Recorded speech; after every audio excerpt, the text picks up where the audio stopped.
Hello दोस्तों, स्वागत है आप सबका मेरे YouTube channel Sachin education hub पर। दोस्तों, आज हम बात करने वाले हैं मैक्रो इकोनॉमिक्स की। तो मैक्रो इकोनॉमिक्स का बेसिक करने वाले हैं आज हम। तो बेसिक्स में आपके पास आ जाएगा मीनिंग और इसके कुछ कंसेप्ट्स क्या हैं और इसका एक स्कोप होता है और माइक्रो के साथ इसका क्या डिफरेंस है। आप सबने माइक्रो इकोनॉमिक्स पढ़ी है। इसके साथ साथ अब मेन जो कंसेप्ट है क्लास 12 के अंदर आता है मैक्रो इकोनॉमिक्स, और मोस्टली टर्म 2 के अंदर ये सिलेबस में सबके ही है। तो सब बोर्ड्स में रिगार्डिंग मैंने ये आज वीडियो बनानी है। तो मैक्रो इकोनॉमिक्स क्या होता है, करते हैं स्टार्ट। तो उससे पहले अगर आपको कोई भी नोट्स किसी भी कॉमर्स सब्जेक्ट से रिगार्डिंग चाहिए, आप मेरे टेलीग्राम चैनल को ज्वाइन कर सकते हैं। उस चैनल का जो लिंक है वो आपको वीडियो डिस्क्रिप्शन में मिल जाएगा। अब देखिए, सबसे पहले आपके पास क्या है मैक्रो इकोनॉमिक्स का meaning. The branch of economics that deal with the study of economic variable of an economy as a whole. एक इकोनॉमी की जो प्रॉब्लम है, मतलब एक पूरी इकोनॉमी की। अब यहाँ पे अगर मैं देखूँ एक इकॉनमी के अंदर एक फैक्टर की प्रॉब्लम को अगर मैं देखूं तो वो माइक्रो लेवल पे है, यानी वो माइक्रो इकोनॉमिक्स आ जाता है। लेकिन जब मैं एक इकॉनमी के अंदर सारी एक साथ प्रॉब्लम, जैसे एग्रीगेट्स, एग्रीगेट्स क्या होते हैं, मतलब जब मैंने सबका मिक्सचर कर दिया, मतलब पूरी इकॉनमी को मैंने नज़रअंदाज नहीं किया, पूरी इकॉनमी को एक साथ लिया है, तो उसको हम कहेंगे मैक्रो। मतलब जैसे कि एग्जांपल के तौर पे आपके सामने है एग्रीगेट डिमांड, यानी मैंने पूरी इकॉनमी में क्या डिमांड चल रही है उसकी बात कर ली, वो है मैक्रो। पूरी इकॉनमी में क्या सप्लाई चल रही है वो है मैक्रो। लेकिन अगर मैं अकेले एक बंदे की डिमांड, एक सप्लायर, मतलब सिर्फ एक एक की बात करूँगा, वो माइक्रो है। तो जो कि आपने ऑलरेडी किया हुआ है, अब मैक्रो में हो तो मैक्रो में साथ में जुड़ जाएगा होल इकोनॉमी, यानी पूरी इकोनॉमी के बारे में बात करना, पूरी इकोनॉमी के वेरिएबल्स, पूरी इकोनॉमी की प्रॉब्लम के बारे में बात करना। तो अब यहाँ पे जैसे कि एग्जांपल के तौर पे प्राइस एक साथ क्या बन रहा है इकोनॉमी के अंदर, एग्रीगेट डिमांड, सारी डिमांड क्या है इकोनॉमी के अंदर, टोटल डिमांड, सप्लाई कैसे चल रही है, या फिर अनएम्प्लॉयमेंट की प्रॉब्लम पूरी इकोनॉमी में कैसी है, वो सारी चीज़ों की बातें करना, वो कौन सी चीज़ें हैं मैक्रो इकोनॉमिक्स के अंदर आती हैं।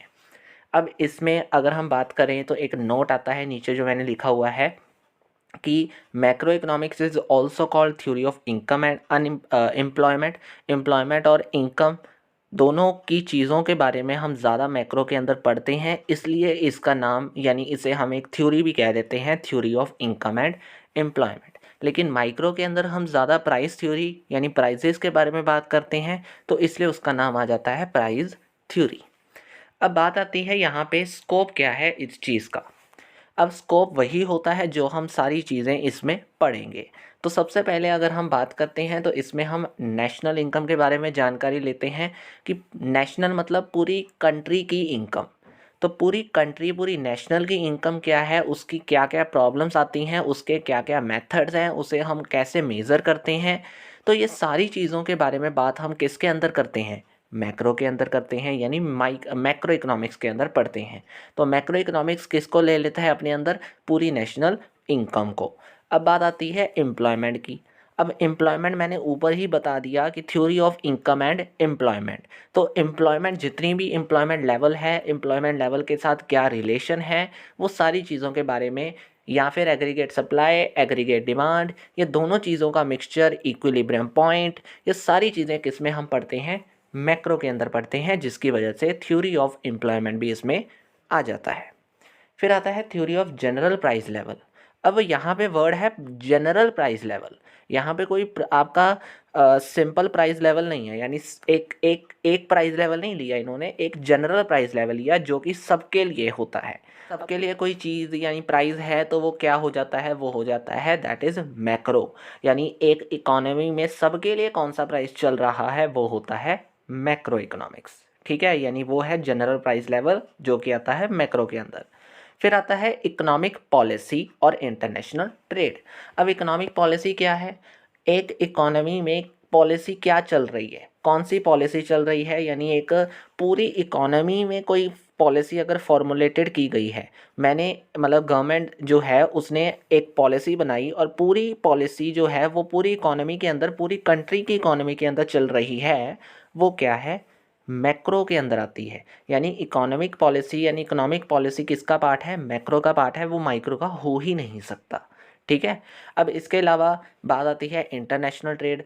अब मैंने कहा नेशनल, पूरी नेशनल की बात करना। अगर मैं नेशनल में एक पर्सन की बात करूंगा तो उसका रिलेशन इंटरनेशनल ट्रेड से बहुत हम कह ही नहीं सकते, लेकिन एक कंट्री का रिलेशन बाहरली कंट्री के साथ इंटरनेशनल ट्रेड के साथ जुड़ जाता है। और अगर हम एक कंट्री के मैक्रो मतलब एक कंट्री के सारे स्ट्रक्चर की बात कर रहे हैं तो वो मैक्रो के अंदर आता है।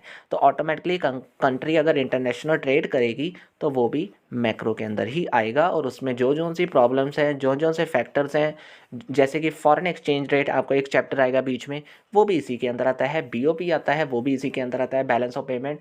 तो ये सारी चीज़ें किसके अंदर आ रही हैं? एक मैक्रो इकोनॉमिक सब्जेक्ट्स के अंदर, जो कि आप इसमें पढ़ोगे। तो इसलिए ये सारा स्कोप किसका है? मैक्रो का ही है, मैक्रो इकोनॉमिक्स के अंदर आप करोगे। ठीक है, ये हो गया आपका स्कोप।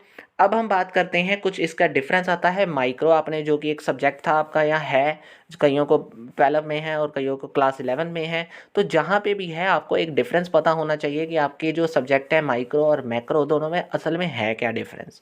तो जब आप माइक्रो इकोनॉमिक्स की बात करते हो तब आप एक फैक्टर की बात करते हो, एक इकोनॉमिक वेरिएबल की बात करते हो। लेकिन जब आप मैक्रो में आते हो तो आप यानी एक साथ सारी चीज़ों को ले लेते हो, एक नेशनल इकोनॉमी के साथ चलते हो, एक नेशनल फैक्टर यानी पूरी इकोनॉमी की प्रॉब्लम को देखते हो। ठीक है, एक इंडिविजुअल और एक इकोनॉमिक प्रॉब्लम, ये दोनों चीज़ों में फ़र्क है। इंडिविजुअल के बारे में पता करना माइक्रो है और पूरी इकोनॉमी को देखना मैक्रो है। ठीक है, अब बात आती है गवर्नमेंट इंटरवेंशन।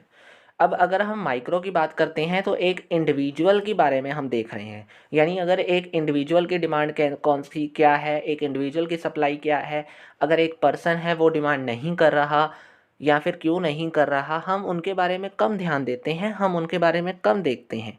तो बात वही है, हम पढ़ते ज़रूर हैं, तो वहाँ पे हमें कोई गवर्नमेंट इंटरवेंशन तो नहीं चाहिए। यानी वो इंडिविजुअल एक पर्सन के रिगार्डिंग हम गवर्नमेंट इंटरवेंशन तो नहीं देखते। लेकिन जब हम इकोनॉमिक यानी पूरी इकोनॉमी की प्रॉब्लम को जब हम देख लेते हैं कि पूरी इकोनॉमी में जीडीपी कम हो गया, पूरी इकोनॉमी की प्रोडक्शन कम हो गई, पूरी इकोनॉमी की फॉर्मुलेशन जो है वो कम हो रही है, प्रोडक्शन जो है वो कम हो रही है, तो उसको ज़्यादा करने के लिए हम क्या करेंगे? गवर्नमेंट इंटरवेंशन देखेंगे और लेकर आएंगे। तो इसलिए macro is included government intervention but micro not. फिर आता है सेंट्रल इशू। अब सेंट्रल इशू मैंने पहले बताया था, थ्योरी ऑफ प्राइस किसे कहते हैं? That is micro. तो प्राइस के बारे में सेंट्रल इशू कौन सा है? माइक्रो इकोनॉमिक्स है। लेकिन जब हम ओवरऑल आउटपुट यानी एम्प्लॉयमेंट लेवल देखते हैं तो वो किसका मेन है? सेंट्रल इशू हमारे मैक्रो इकोनॉमिक्स के अंदर, कि हमारी आउटपुट क्या है, हमारा ओवरऑल आउटपुट स्ट्रक्चर क्या बन सकता है। इसके अलावा आता है इसमें चेंजेस क्या हैं, जो इंडिविजुअल यूनिट मतलब चेंजेस मतलब आसानी से चेंजेस हम किस में कर सकते हैं।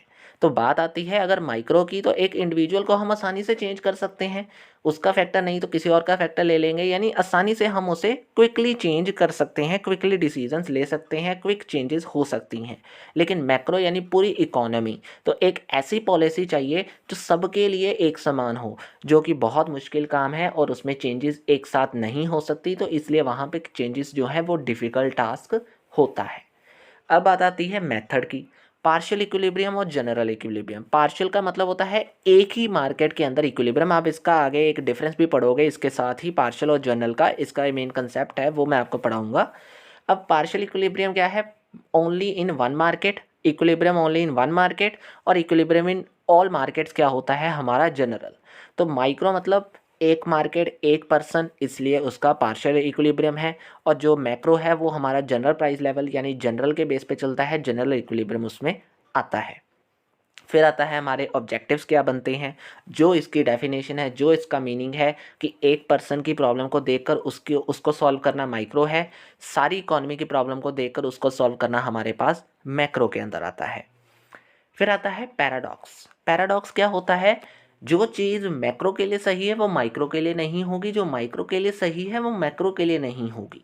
तो इसलिए ये ज़रूरी है, ये फैक्ट है कि जो ट्रू हो सकता है माइक्रो के लिए वो मैक्रो के लिए नहीं हो सकता। इसलिए जो फैक्ट है जो मैक्रो के लिए सही होगा वो माइक्रो के लिए सही नहीं हो सकता। तो ये देखना ज़रूरी है। फिर आता है पॉपुलराइज्ड। किसके द्वारा ज़्यादा ये मानी जाती है? जो माइक्रो इकोनॉमिक्स की बुक है वो ज़्यादातर किस ऑथर के नाम पे चलती है? एल्फ्रेड मार्शल, जो मार्शल था उसने इसी चीज़ को ज़्यादा फोकस किया था, उसने माइक्रो को ज़्यादा देखा था और माइक्रो उसने इन्वेंट किया था। उसके मतलब माइक्रो की ओर ज़्यादा ध्यान देता था, इसलिए पॉपुलराइज वो किसकी है, मार्शल की। लेकिन ज़्यादातर आप मैक्रो के अंदर वर्ड कौन सा पढ़ोगे, कीनीज, जो कि कीनीजियन के नाम से जाना जाता है। तो इसलिए आज का जो मेन मतलब मैक्रो के अंदर पॉपुलराइज जो है मैक्रो इकोनॉमिक्स, वो किसकी वजह से है, कीनीज यानी कीनीजियन के बेस के ऊपर। देखिए अब आपका माइक्रो और मैक्रो हो गया। अब छोटे से दो आपके मेन कंसेप्ट हैं, पार्शियल इक्विलिब्रियम और जनरल इक्विलिब्रियम, और इसके बाद क्लासिकल स्कूल ऑफ थॉट और कीनीजियन स्कूल ऑफ थॉट, जो कि मेन कंसेप्ट इसके अंदर आप पढ़ोगे। और वो क्या होते हैं, चलिए पढ़ते हैं। मैंने डिफरेंस बना दिया ताकि दोनों एक साथ क्लियर हो जाएं। पार्शियल इक्विलिब्रियम मैंने ऑलरेडी पहले क्लियर कर दिया, equilibrium in only one market, और अदर मार्केट में हम उसे चेंजेस यानी फैक्टर अज्यूम करेंगे, कुछ चेंज नहीं होता। लेकिन अगर हम जनरल इक्विलिब्रियम की बात करेंगे तो वो सभी मार्केट में इक्विलिब्रियम होता है बारी बारी से, साइमल्टेनियसली। यूजेस कहाँ होते हैं, हमने ऊपर ही अभी डिफरेंस पढ़ा, माइक्रो में कौन सा यूज़ होता है पार्शियल, और मैक्रो में कौन सा यूज़ होता है, दैट इज़ हमारा जनरल। बात आती है अजम्पशन की, वही मेन तोड़ के बनाया हुआ पॉइंट है कि पार्शियल इक्विलिब्रियम कहता है कि ओनली इन वन मार्केट, इसलिए जो अदर मार्केट हैं वो उसे क्या लगती हैं, रिमेन कांस्टेंट, उसमें कोई चेंज हम एज्यूम नहीं करते। लेकिन जब हम जनरल की बात करते हैं तो वहाँ पे हम एज्यूम करते हैं कि variables are dependent on each other, कि जो वेरिएबल्स है वो एक दूसरे के ऊपर डिपेंड करते हैं, क्योंकि ये मैक्रो की स्टडी है, ठीक है। फिर आता है process, it isolates an individual unit from other process, मतलब दूसरे फैक्टर से ये अपने फैक्टर एक इंडिविजुअल फैक्टर को ले लेता है, लेकिन जो कि दूसरा है वो इंटरडिपेंडेंट है, इंडिपेंडेंट है, मतलब इंटरडिपेंडेंस उसकी क्रिएट होती है, इंटर रिलेशनशिप क्रिएट होती है। जैसे कि एक फैक्टर से दूसरे पर क्या असर पड़ा, दूसरे से तीसरे पर, या एक का तीसरे पर, एक साथ जो रिलेटेड और इंटर रिलेशनशिप बन रही हैं, वो मेन प्रोसेस किसकी है, मैक्रो की, यानी हमारे पास जनरल इक्विलिब्रियम की।